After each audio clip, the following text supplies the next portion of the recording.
Hello, the great people of Cross River States and all the leaders gathered from all over Nigeria and all over the world, to be inspired by the Guru session.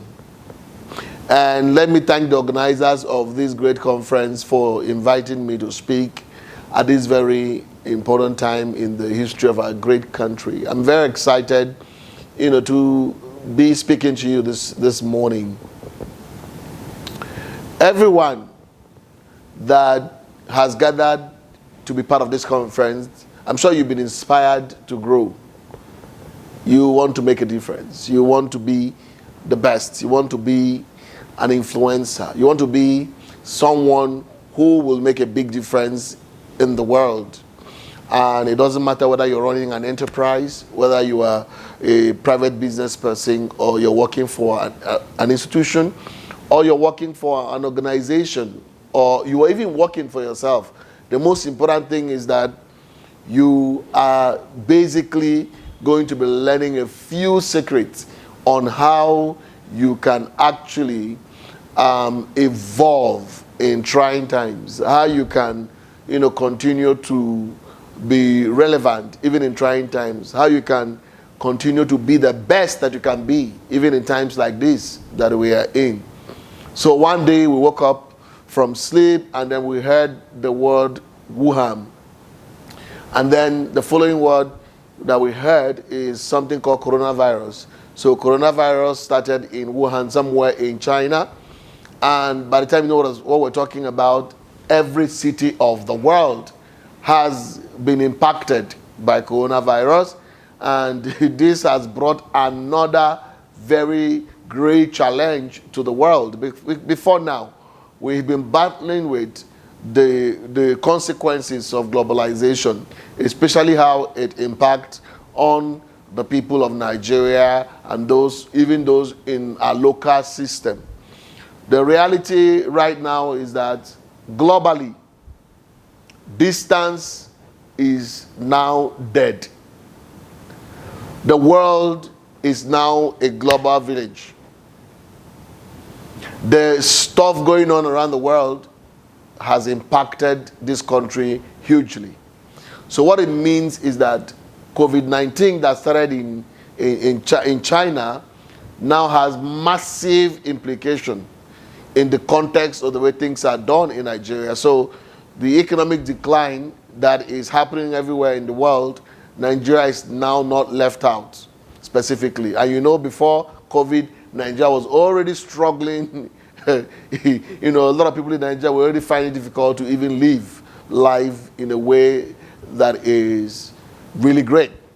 So people are struggling to survive. People are trying to even make a living. And so, but the consequences of globalization here definitely is that you are no longer competing amongst yourselves. You're no longer competing. You're no longer a local champion in that sense. You are competing with the very best in the world. You are competing with your kind of person, doing the kind of work that you're doing in India, in Singapore, in Brazil, and in other places. A lot of them are facing a lot of challenges in order to keep up. That your own is even worse here in Nigeria. So what it means is that if you have to totally evolve, if you have to totally become relevant, overcome these challenges, there is supposed to be a particular kind of mindset, a particular kind of attitude, a particular kind of behavior standards that you must have to adopt. If you have to be able to survive the difficult times, then it means that you have to specifically tell yourself that you must do something that is different. You must think through something that is different.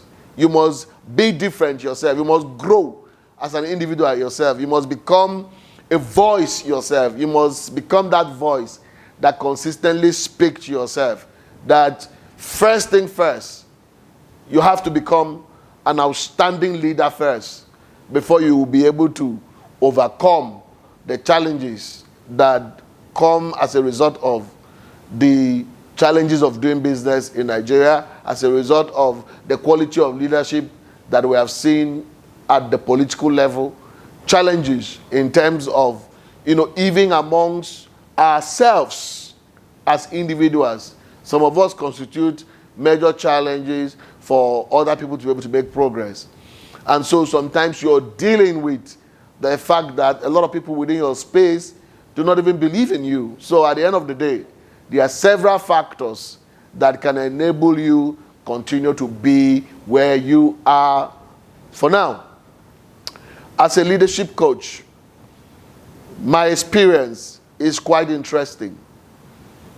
I had an opportunity to have started leadership development at the age of 19. By the way, my parents had 9 of us. And I was, one of those who my parents had that decided to do everything I could to succeed, to become somebody. My father died when I was in class 3.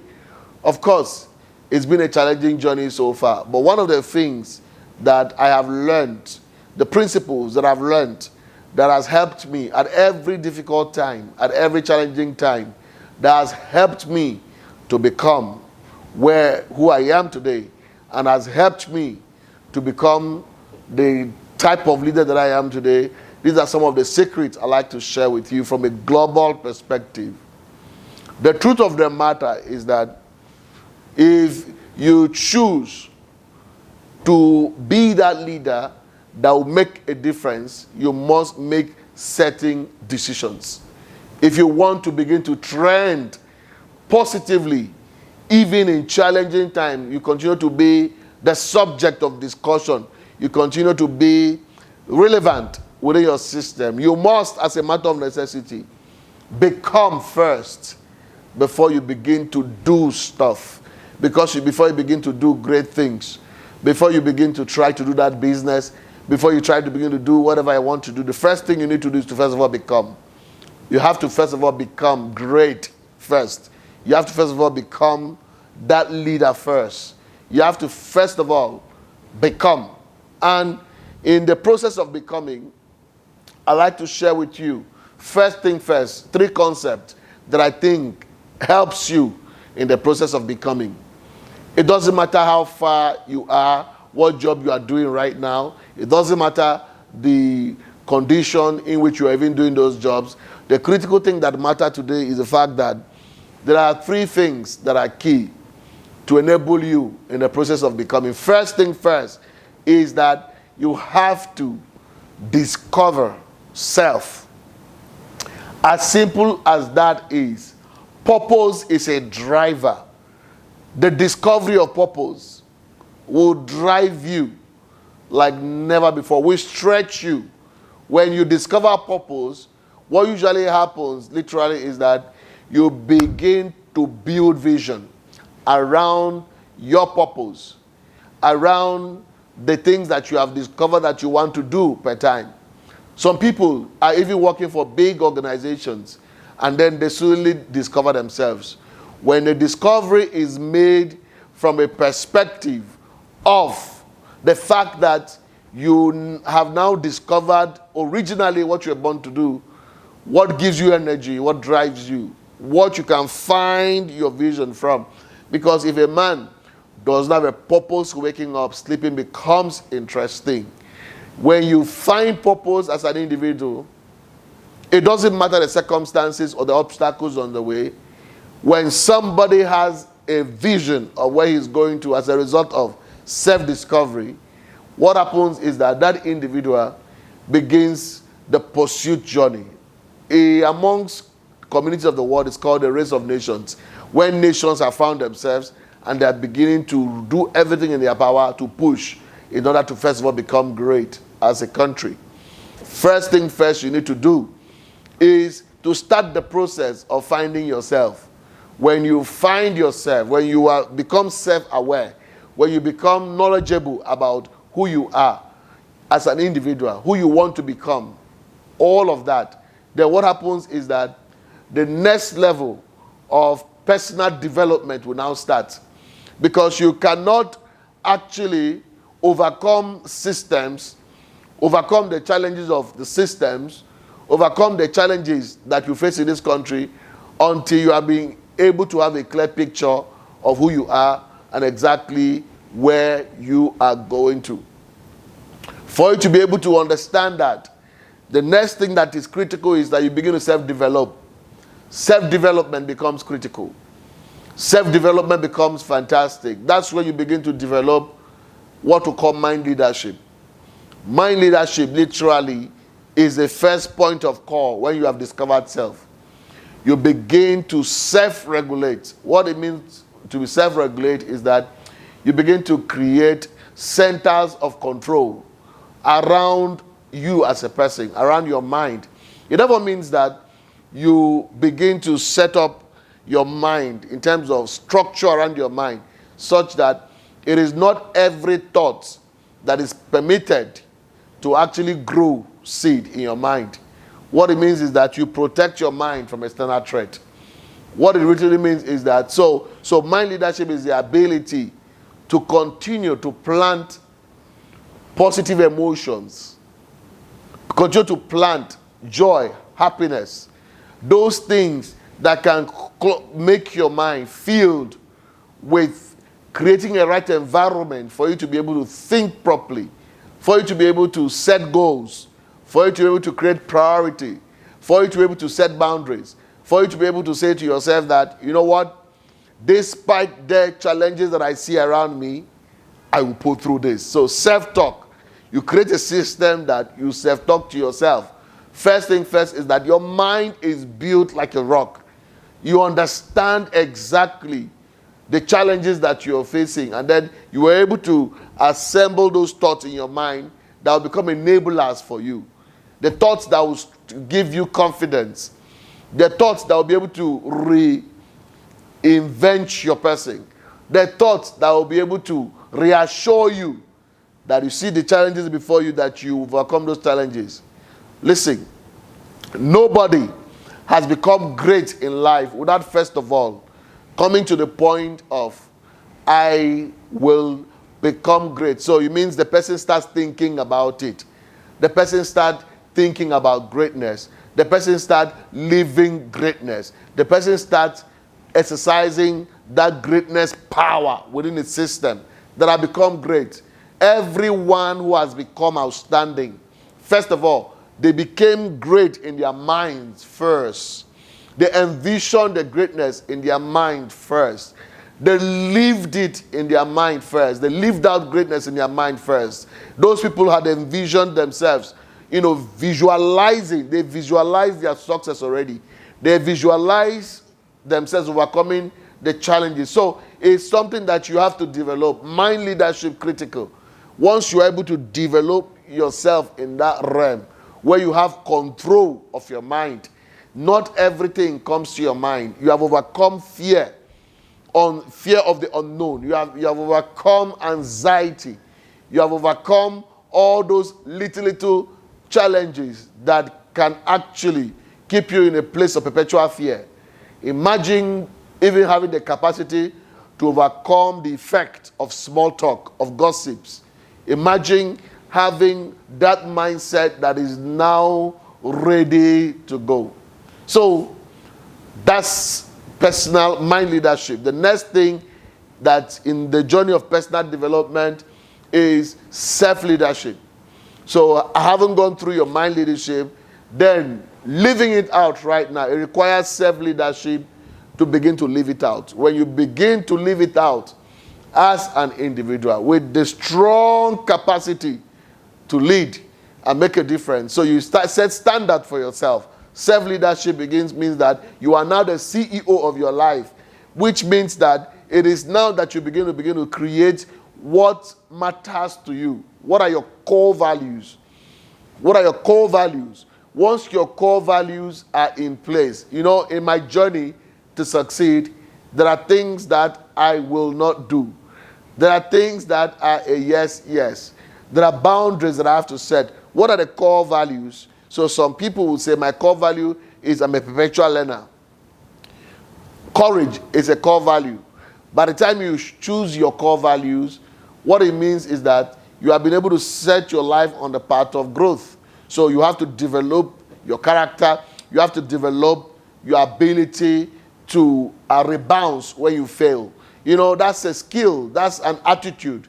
When you fail, what do? You come back to the thinking room and rethink yourself up again. Imagine if you begin to be that type of leader, you begin to grow how you deal with challenges. You begin to deepen on how you deal with difficult people, on how you relate with familiar people, on how you deal with, people who do not even like you and things like that, and how to be able to, build a support system around you. Those things are gotten at the level of personal development. At the level of personal development is when you become a perpetual learner for life, when you begin to actually grow yourself to say, you know what, I will read so number of books per time. I will meet so number of people. I will attend so number of conferences in a year. By the time you begin to create those type of systems around you, what it means is that you have developed yourself to become such a force to reckon with. And then you move to the next level, which is self-mastery. As you begin to do stuff, because now you have joined the process of becoming, and then you start practicing those things. As you begin to practice those things, what happens is that after a while, you become a master in doing great things. So you gain self-mastery.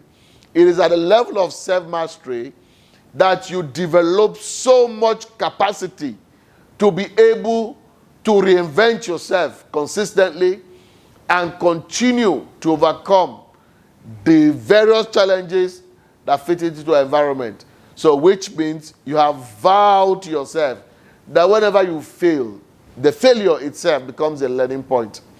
Whenever you win, the win in itself becomes a learning point. You see, you grow at every point in time. You lose, you grow. You win, you grow.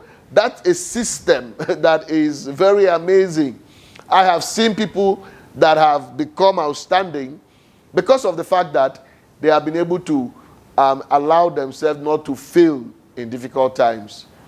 I have always, since I started, this is my 26 years of pushing leadership development in this country. I remember when I walk up to some institutions and I'll sell my idea to them in the early days of Gotney. And when I share my ideas to them, a lot of people say, this idea is not working. We don't know what this idea is about. Leadership is nothing. We don't understand it. And a lot of people will expect me at that time to go back and begin to ask myself, why am I doing what I'm doing? I remember a particular uncle of mine who looked at me in the face and said to me that this is your idea, leadership development, many years ago.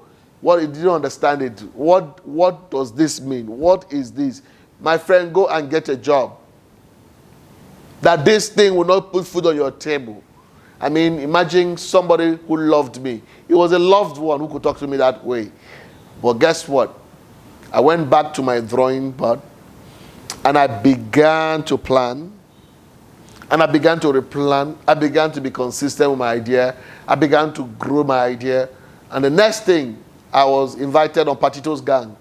I was among the youngest members of Patito's gang. And my first cousin saw me on television. He was a high person in the military at that point in time. I mean, he was in the Navy. And when he saw me on television discussing ideas of leadership development, he was so thrilled. He was so amazed that he reached out to me to say, what? What? Which means, first thing first, nobody is going to buy into your idea when you have not been able to believe in yourself so much and keep that idea. First thing first, they will reject your idea. That's the first thing first. That's the difficult thing you have to experience. Secondly, when you stay on it, keep at it, stay at it, keep at it.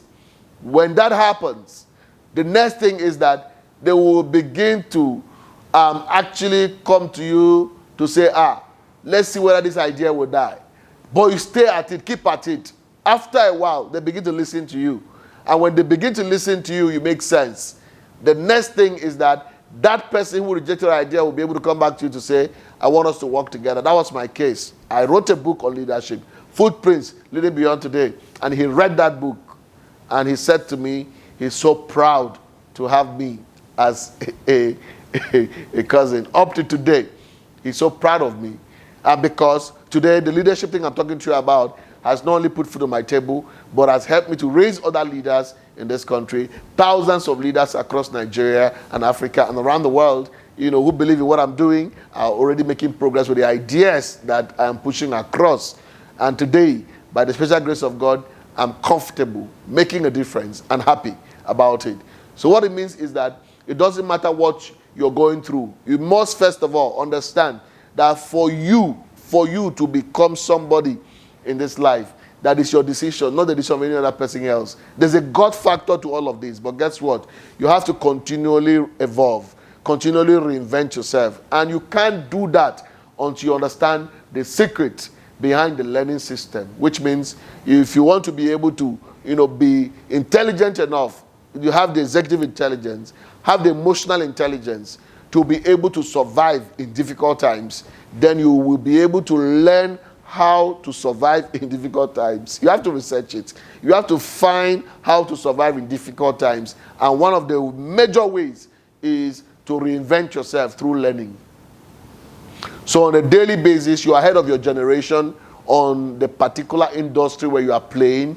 What you want to be able to do is to ensure that at every point in time, whatsoever is the current trend in that industry where you are playing in, it must be on your fingertips. You cannot continue to evolve outside self-reinvention. And it takes a lot of knowledge for you to be able to succeed in times like this, because we're at the information age. The person with the information who can utilize that information effectively will go ahead. Trust me. It's no longer a physical battle. It's a battle that ends up in the marketplace. That battle I'm talking to you about is about the quality of the value that you create. When you are able to gather enough data, gather enough information, and you trade with that information, invest in that information, think through with that information, play with that information, and at the end of the day, it gives you either a product or a service, or enhances an already existing service or a product. What that happens is that it is when you are going to the marketplace that you will witness a lot of obstacles within the marketplace. But trust me, if you can continue to reinvent on that idea, if you can continue to reinvent yourself, if you can continue to actually focus on that place that you are going to, and what happens is that when you fall in the process, you rise up, study why you have failed, and reinvent yourself again and push. That is the battle I'm talking to you about. And at the end of the day, because when you succeed and get into the marketplace and that idea means something to you, what it means is that there's an idea that you have knocked out of the marketplace in order to be able to give yourself a place. Somebody said somewhere, the person was saying, if I get a place, I will change the world. Give me a place and I will change the world. Give me a place to stand and I will change the world. And one great man laughed and laughed. He said, nobody's going to give you a place to stand. You got to take a place by yourself, all on fire for good. That's exactly what I'm talking to you about. In difficult times, men who have been able to make progress and had, come up with ideas that are taking them out of poverty to wealth, simply believed in themselves. They believed in themselves. They worked hard to discover themselves.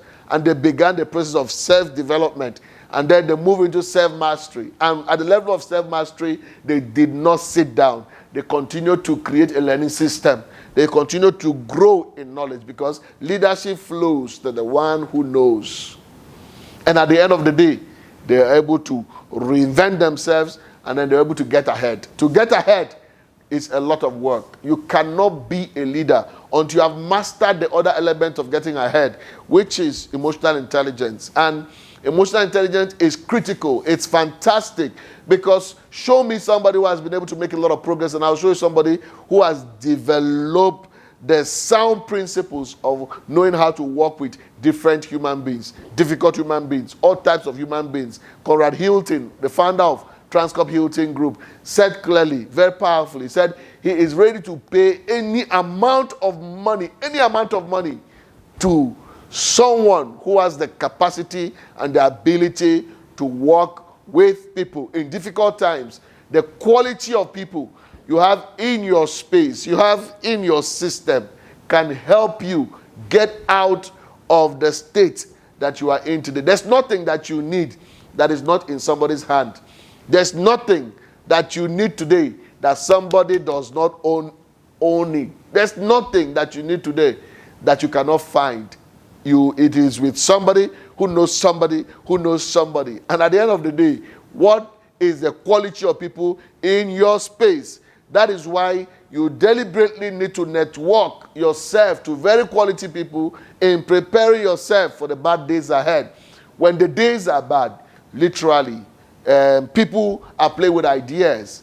But guess what? When you invest in human beings, and human beings are quality human beings, what it means is that one person alone can help you come out of your state where you are right now. And at the end of the day, you can bring enough value. Even when you present your ideas in the marketplace, it will require a human being to be able to certify whether the idea is needed for now or is needed tomorrow. You see what I'm talking to you about?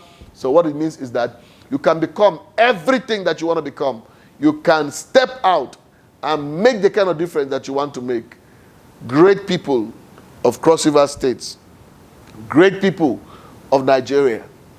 My thoughts is that in difficult times, the battles are fought in the mind. The battles are fought in the mind. Once you get your mind right and you protect your mind, and then you begin to go into self-leadership and then begin to build and discover yourself in the real way that you need to do so, and you continue to grow and grow and grow in self-reinvention and begin to play with a courageous mindset, trust me, you can become anything that you want to be. It was Dr. Miles Monroe who said something very powerful. He said leadership is the ability to motivate, inspire, drive a group of people towards a particular direction via inspiration, not intimidation or manipulation. If you get that introduction alone, this leadership introduction alone or definition, literally is talking to you about the fact that for anything to happen, the leader has to make it happen. Somebody will have to initiate something. What are you initiating now? What are you initiating? What idea are you bringing to the marketplace with? The second thing is that there must be a vision. What is your vision for now? What is it that is really, really inspiring you? What do you have in mind that if you have it today, you can really go far? The next thing is that you need followers, people who can believe in your dream and help your dream to become. So what it means is that you cannot become great by yourself. You need human beings that will have to buy those ideas and run with you in the first place. But you know what? To do that requires influence. And how do you generate influence? As a person, it means that you have to be emotionally smart. You have to be emotionally smart, and you now begin to get to a point where what you want to do, literally, is to begin to create value wherever you find yourself in. Touch people's lives in small matters. When you begin to create value, let people matter to you. People matter a lot. In fact, one great man said that we are blind in this world until we know that nothing is worth the making if it does not make the man. Why builded the cities glorious? Why men unbuilded go? You have to start placing value on human lives, on human beings. Human beings matter. And if you find them in your space and you begin to influence them, impact them, what it means is that you have developed enough influence that can help you become the best that you can really be. And the next thing is that you have to sacrifice your way to being on the top. I look forward to speaking to you again. And have a beautiful day. Enjoy your conference. Bye.